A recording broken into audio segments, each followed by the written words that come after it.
അമേരിക്കയുടെ F-16 വിമാനം ആകാശത്തിൽ വളരെ ലോ ആൾട്ടിറ്റ്യൂഡിൽ പറന്നുകൊണ്ടിരിക്കുമ്പോൾ അതിന്റെ ക്യാമഫ്ലഗ് ഡിസൈൻ എന്നത് Su-57 പോലെ തന്നെയുണ്ട്. ഈ ചിത്രങ്ങൾ പുറത്തു വന്നതിന് ശേഷം എല്ലാവർക്കും അത് വലിയ ഞെട്ടലുണ്ടായി. ഇതിന് പുറകിലുള്ള കാരണങ്ങൾ എന്താണ്? എന്തുകൊണ്ട് യാതൊരു ബന്ധവുമില്ലാതെ Su-57ന്റെ കോസ്റ്റ് പാറ്റേൺ F-16ൽ അമേരിക്ക ഉപയോഗിച്ചു? ഇതിന് പുറകിൽ മറ്റെന്തെങ്കിലും കാരണമുണ്ടോ? ഇതിനെക്കുറിച്ച് തിരയുമ്പോഴാണ് മറ്റൊരു വാർത്ത ലഭിച്ചത്. ഉക്രൈന് ഫ്രാൻസിന്റെ പക്കൽ നിന്ന് മിറാഷ് 2000 വിമാനങ്ങൾ ഏകദേശം 6 എണ്ണം നൽകിയിട്ടുണ്ട്. ഇങ്ങനൊരു പ്രധാനപ്പെട്ട അപ്ഡേറ്റ് ലഭിച്ചു. ഇവയെല്ലാം ഈ വീഡിയോയിലൂടെ വിശദമായി അറിയാം.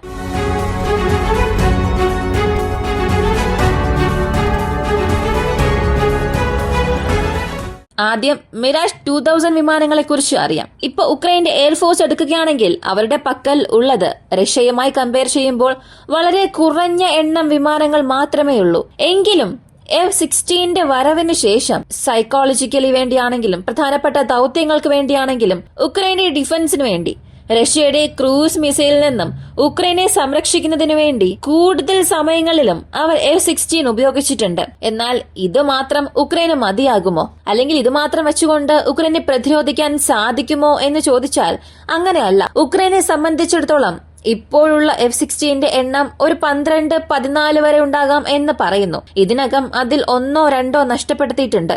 ഒന്ന് കൺഫേംഡ് ലോസ് ആണ്. വീണ്ടും എത്ര നഷ്ടപ്പെട്ടു എന്നുള്ള വിവരം പുറത്തു വന്നിട്ടില്ല. എന്നാൽ എയർ സുപ്പീരിയോറിറ്റിക്ക് വേണ്ടി അല്ലെങ്കിൽ റഷ്യയ്ക്കുള്ളിൽ പോയി ആക്രമണം നടത്തണം, റഷ്യൻ അധിനിവേശ പ്രദേശങ്ങളെ തിരികെ എടുക്കണം എന്നുണ്ടെങ്കിൽ അവർക്ക് കുറഞ്ഞത് 3 സ്ക്വാഡ്രൺ F-16 എങ്കിലും ആവശ്യമായി വരും. എന്നാൽ ഇപ്പോൾ അതിനുള്ള സാധ്യത ഇല്ലെങ്കിലും അതിലും ബെസ്റ്റ് ആയിട്ടുള്ള ഒരു വിമാനം ഫ്രാൻസിന്റെ പക്കൽ നിന്നും ഉക്രൈന് ലഭിച്ചിട്ടുണ്ട്.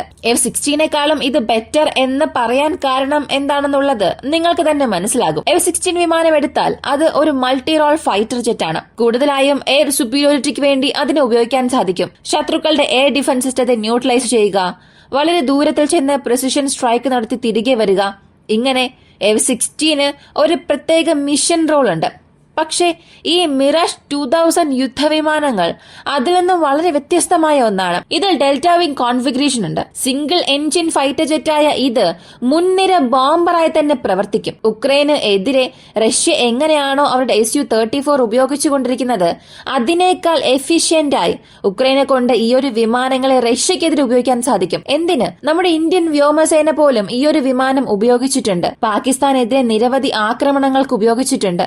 ഇന്നലെ പോലും മധ്യപ്രദേശിൽ വെച്ച് ഇങ്ങനെ ഒരു വിമാനം ക്രാഷ് ആയിട്ടുണ്ട്. അതിനുള്ള കാരണങ്ങൾ എന്താണെന്നറിയാൻ ഇൻവെസ്റ്റിഗേഷൻ പോകുന്നുണ്ട്. ഇപ്പോ ഉക്രൈന് ഇങ്ങനൊരു വിമാനം ലഭിക്കുന്നത് വഴി എന്ത് മാറ്റമാണ് അവിടെ സംഭവിക്കാൻ പോകുന്നത്? അത് വളരെ ലളിതമാണ്. F-16നെയും മിറാഷ് 2000 യുദ്ധവിമാനങ്ങളെയും ഇവർ സംയോജിപ്പിച്ച് ഉപയോഗിക്കാൻ തുടങ്ങിയാൽ ഉക്രൈന് നല്ലൊരു ഫലം തന്നെ ലഭിക്കും. കുറഞ്ഞത് 2ലും ഓരോ സ്ക്വാഡ്രൺ ഉണ്ടെങ്കിൽ മാത്രമേ ഞാനീ പറയുന്നത് സാധ്യമാവുകയുള്ളൂ. എന്നാൽ ഇതിനുള്ള സാഹചര്യങ്ങൾ അവരുടെ പക്കലുണ്ട്. കാരണം ഭാവിയിൽ വീണ്ടും ഒരുപാട് സഹായം വന്നേക്കാം. ഒരു പക്ഷേ ഈ ഒരു യുദ്ധം അവസാനിക്കാതെ എക്സ്റ്റെൻഡ് ആയി പോവുകയാണെങ്കിൽ, അങ്ങനെ പോയാൽ ഇങ്ങനെ ചെയ്യാനുള്ള സാധ്യത ഉണ്ട്. ഇപ്പൊ മിറാഷ് 2000നെ സംബന്ധിച്ച് ഫ്രണ്ട് ലൈൻ ബോംബറായി അതിനെ ഉപയോഗിക്കാം. F-16നെ സംബന്ധിച്ച് എയർ സുപ്പീരിയോറിറ്റിക്ക് വേണ്ടിയും suppression of enemy air defence system ഇതിനും ഉപയോഗിക്കാം. റഷ്യയുടെ എയർ ഡിഫൻസ് സിസ്റ്റത്തിന് എതിരെയുള്ള ആക്രമണം നടത്തുന്നതിന് വേണ്ടിയും ഉക്രൈന് എതിരെ വരുന്ന ഏരിയൽ അറ്റാക്സിനെ ന്യൂട്രലൈസ് ചെയ്യുന്നതിന് വേണ്ടിയും ഉപയോഗിക്കാം. അങ്ങനെയാണെങ്കിൽ മിറാഷ് വിമാനങ്ങളെ ഇതിനു വേണ്ടി ഉപയോഗിക്കാൻ സാധിക്കില്ലേ? ഇങ്ങനെ അകത്തേക്ക് വരുന്ന മിസൈൽസിനെ ഇന്റർസെപ്റ്റ് ചെയ്യാനായാലും ഈ റഷ്യയുടെ എയർ ഡിഫൻസ് സിസ്റ്റത്തെ ന്യൂട്രലൈസ് ചെയ്യാനും ഇവയെ ഉപയോഗിക്കാൻ സാധിക്കില്ലേ എന്ന് ചോദിച്ചാൽ ചെയ്യാം. എന്നാൽ ഇതിനേക്കാൾ വളരെ കൂടുതൽ എഫിഷ്യന്റായി ബോംബിംഗ് ആക്ടിവിറ്റീസിന് വേണ്ടി മിറാഷിന് നമുക്ക് ഉപയോഗിക്കാൻ സാധിക്കും. നാളെ റഷ്യയുടെ ഒരു എയർ ഡിഫൻസ് സിസ്റ്റം കേഴ്സ്കിൽ നിൽക്കുകയാണ്, അല്ലെങ്കിൽ ഡോൺബോസ് പ്രദേശത്ത് നിൽക്കുകയാണ്. അതുമല്ലെങ്കിൽ എവിടെയെങ്കിലും ഒരു സ്ഥലത്തുണ്ടെന്ന് ചിന്തിക്കുക.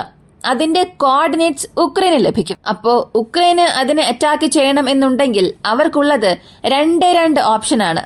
ഒന്നാമത്തേത് ATACMS, മറ്റൊന്ന് സ്റ്റോം ഷാഡോ അല്ലെങ്കിൽ സ്കാപ്പ് ചെയ്യുന്ന മിസൈൽസ്. ഇവ ഉപയോഗിച്ച് ആക്രമിക്കാൻ സാധിക്കും. അങ്ങനെ ആക്രമിക്കുന്നതിന് മുൻപ് അതിന്റെ കോർഡിനേറ്റ്സ് കൃത്യമായി ലഭിക്കണം. കാരണം ഇവയെല്ലാം ഈസി പോർട്ടബിൾ ആണ്. ഒരു സ്ഥലത്ത് നിന്നും മറ്റൊരു സ്ഥലത്തേക്ക് വളരെ എളുപ്പത്തിൽ സ്ഥലം മാറ്റാൻ സാധിക്കും. അങ്ങനെ മാറ്റാൻ കഴിയുമെന്നുള്ള ഒരു സാഹചര്യം വരുമ്പോൾ ഓരോ സെക്കൻഡും അതിന്റെ ലൊക്കേഷൻ മാറിക്കൊണ്ടിരിക്കും. ഈ കോർഡിനേറ്റ്സ് ശരിയായി ശേഖരിക്കുന്നതിനു വേണ്ടി F-16 അയക്കും. അങ്ങനെ F-16 ആന്റി റേഡിയേഷൻ മിസൈൽസിന് വേണ്ടിയിട്ടുള്ള ഇൻപുട്സും ശേഖരിക്കുകയാണെങ്കിൽ മിറാഷ് 2000 യുദ്ധവിമാനങ്ങൾ ഉപയോഗിച്ച് സ്കാഡ് മിസൈൽസോ സ്റ്റോം ഷാഡോ എക്സ്റ്റൻഡഡ് റേഞ്ച് മിസൈൽസോ ഉപയോഗിച്ച് മുഴുവനായും ആ എയർ ഡിഫൻസ് സിസ്റ്റം നെറ്റ്വർക്കിനെ ഉക്രൈനെ കൊണ്ട് ന്യൂട്രലൈസ് ചെയ്യാൻ സാധിക്കും. മാത്രമല്ല ഇപ്പോ ഫ്രണ്ട് ലൈനിൽ കൂടുതൽ യുദ്ധം നടക്കുകയാണ്. റഷ്യയുടെ വശത്ത് നോക്കിയാൽ അവർക്ക് unguided bombs, free fall bombs, ഇങ്ങനെ എല്ലാം കൂടുതലായി അവർ ഉപയോഗിക്കുന്നുണ്ട്. ഉക്രൈന്റെ പക്കൽ അത്രത്തോളം ബോംബുകളൊന്നും ഇല്ല. അങ്ങനെ ബോംബുകൾ ഉണ്ടെങ്കിലും അതിനെ വളരെ സേഫായി ഡ്രോപ്പ് ചെയ്യാൻ കണക്കിന് വിമാനങ്ങളൊന്നും അവരുടെ പക്കൽ ഇല്ല.